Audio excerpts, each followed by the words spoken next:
And welcome back on this Tuesday morning. 57 degrees out there, feels absolutely wonderful. What a beautiful day in store for us today. Full sunshine. Hope you get out and enjoy. High temperatures of 77 with your low tonight of 51. Tomorrow, partly cloudy skies. Looks like some rain will possibly move on in, but not until Friday so far. Still a little bit early to tell. We've got some beautiful days ahead with temperatures in the mid-70s. So just enjoy while it stays nice. Alan Johnson up here with us. Allied changing name to AFAX, and we're in the process of doing that here this month of April. Don't forget today's my 40th anniversary of the television business. Gloria's 15. We're going to share some old video with y'all in just a second, too. Take the day off. Hey, Brad, you got a photograph you might flip up, let me talk about myself?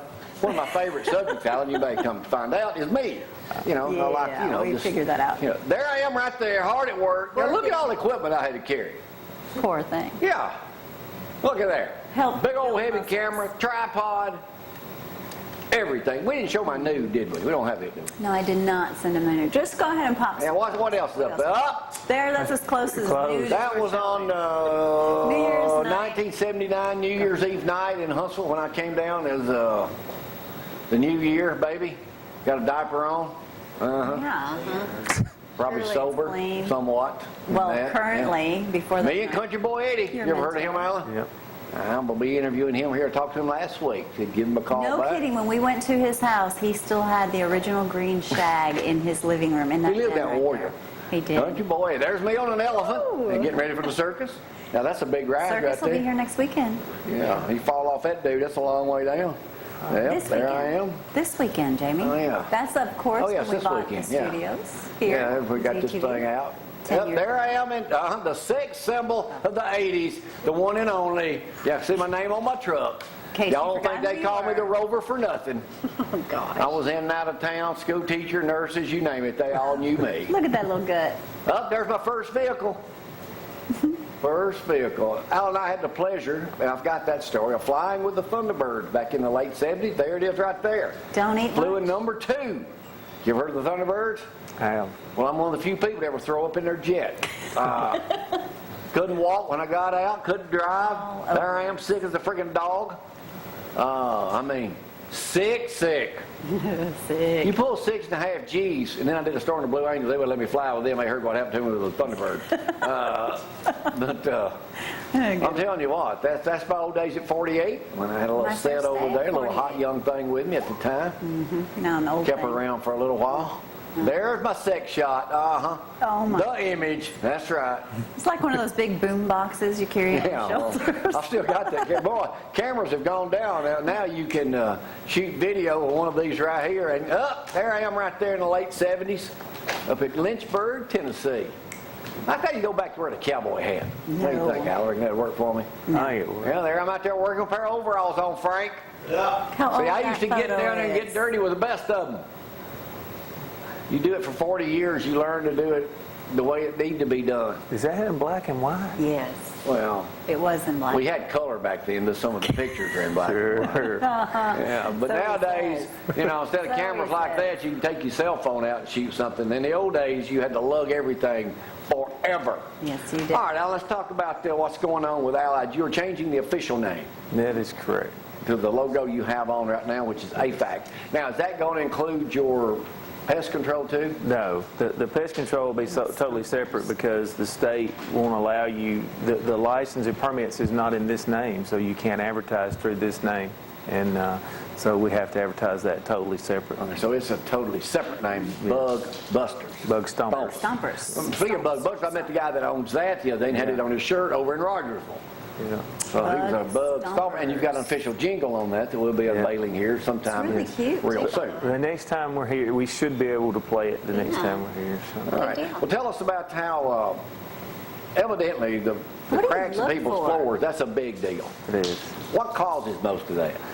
It's really most time based on weather, and as far as the slab goes, it has to do with the soil expanding and shrinking. So a lot of times it's brought on more from a drought. A lot of people think, you know, when it gets wet that causes your house to settle. It's actually right the opposite of where it gets dry and the soil shrink. Wetness, if it erodes, it can cause the foundation to settle, but typically it's from the soils getting dry. The type of soils that we have, when they get dry, they shrink. When they get wet, they expand. And so when you see cracks in your brick, most of the time that comes on during summertime when it's dry. Well, now, if you see a crack in Makes your, sense. and you're on a slab, is that you need to be concerned? I mean, it's covered by flooring. That's true, but, How do you find it? well, we can come check your floor to see if you think it's moved, but even if your house is on a slab, especially if your house is on a slab and you see cracks in your drywall, then there's an issue. Now, when you see okay. cracks in your drywall and you're on a crawl space, it can mean a lot of different things. It can mean that there's a lack of support there. It can mean that you've got a lot of moisture underneath your crawl space, and that's caused affected the structural integrity of the wood. It can be settlement of the piers. And it's usually when it's cracks in your sheetrock and you're on a crawl space, usually it's not as big an issue as it is when you're on a slab. If you're on a slab and you got cracks in your sheetrock, there's a problem. And so, Now, y'all don't fix the sheetrock, do you? no, we don't do the cosmetic work. We go in and fix the foundation, bring it back up like it's supposed to be, and we're not sheetrockers and painters and paintings. I hate Get the painting. house right. I hate painting. So when you come up and you get under somebody's house, what are you going to be able to determine in most cases when you're up under somebody's house? Most of the time, and this is one of the things I was talking to my wife about yesterday, not to cross the subject, but I went to the dermatologist and he stayed in there for 12 seconds and told me what was wrong. And my wife said, well, that's not good. And I said, well, a lot of times when I walk in somebody's house, I already know. I know how the house is laid out underneath. I know what's going on, and I could say, this is your problem. But I always still go under it and look. But most of the time, when you walk in the house and you see where the cracks are, or you can see where the dips in the floor, you know. because most houses are built the same as far as structurally it goes, and so I usually know what the problem is. But I have been wrong. Is a lot of it because of bad workmanship? Some of it, it's more of, back when I was in college, my speech teacher called everybody in there ignorant. And he said the word ignorant means does not know. And it has to do with a lot of the builders. They're set in their ways and they think they know, they think they're the best builders. But in actuality, how many builders are actually framing their house? How many builders are actually doing their foundation? They're contracting it out. And it doesn't have anything to do with having a bad builder, but it has to do with the practices that they have and the codes. Look, the main reason we're in business is because the building codes tell you need vents in your crawl space. And that's what the building codes used to say, that you need a vented crawl space. The more air, the better. That's why we're in business, because everybody lets 90% humid air underneath their crawl space and causes mold and makes the wood wet. And, I don't think within the next 5 to 10 years, I think every house that's built will be sealed off, will be encapsulated. Really? Yeah. What's the worst thing, and you've been under, I'm probably hundreds and hundreds of homes. What's some of them? Animal? What's the worst thing you find under there? The worst thing... I'd be scared to death go up on somebody's house. The worst thing I saw, I don't actually know what it was. There was a giant suitcase that was about 6 feet long, and the guy went under the house with me and told me not to touch it. And when we turned around to go out, I kicked it, and it was heavy. And I don't know what was in it. I don't know. Yeah, and we did the work on the house, and it was still there. I told the guys, don't touch it. And I don't know. Well, that would make everybody want... I'm going to open that suitcase. I want to go see. I know, and there was 3 locks on the crawl space door. Oh, you didn't call the police? No, I wasn't in Athens, was it? no. It was close, though. You'll have to take us to it. I mean, do you go under some houses that may be old and you barely got space to get up under there? Yeah, there's some of them that you can't really turn around, or you sure can't roll over. And those I don't like, but we still work on them. Do people need to have, whether they know they got a problem or not, do they need to have an inspection done after they've lived in a house for 5 or 10 years? They do, because you don't know what's going on in your house. And I see houses... It'll get worse. People will call us sometimes for an inspection just because we don't charge for inspections. And we'll go under there. So you get that free? You get it free. We'll come out and look at it and take pictures of your crawl space. And we get people that maybe their dryer duct come loose, and it's blowing lint underneath their house, which is causing a fire hazard, simple things like that. But we look at everything underneath the house and see what's going on. How big of a deal is mold? Well, a lot of mold companies actually try to use the scare tactic. The mold itself, unless you're allergic to it, is not going to hurt you, but most of the time it does cause breathing issues.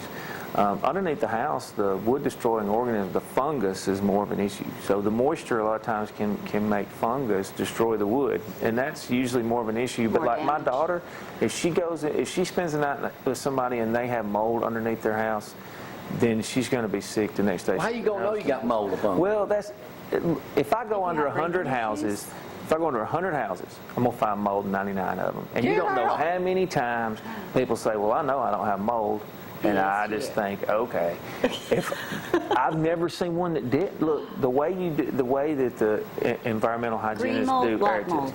Yeah, black mold's a You're talking whole about different green deal. mold, okay. Yes, and the black mold's a totally different issue. But the way that the environmental hygienists would do an air test is they would do it outside first to find out what the mold spore count is outside today, and then they would do it inside. And whatever the difference is, that tells you if the levels are elevated or not. Because the mold's everywhere in the air. It just depends on what kind of mold it is. The only problem, we've been in our house to be 8 years, thank you, Tom McAllister, coming up in April. May, we actually moved in. But the only problem we've had up underneath there is my dang ice maker. That thing will start leaking, and I'll have to go down under there and try to find a cutoff valve. Then there's water this big around He a puddle. I'm complains, going, and underneath our house, I mean, you've got sand, and then you have Plastic. black plastic, so I mean, it's very cushiony and nice. That can walk Frosted under it. lights and everything. I so think it's you not need to that bad. encapsulate it. I think you need it completely sealed off with a 20 mil liner, white, clean. That's what you need. y'all do that? We did that, or I wouldn't have told you you needed it. Y'all need to give Allied a call and you'll come out and look at somebody's house for Yeah, nothing. free, no That's right. charge. Yeah, Allied Services, Safe they and change you sorry. the name, they can do it all. Tell you what's wrong with your house. Call them right now, 221-4608.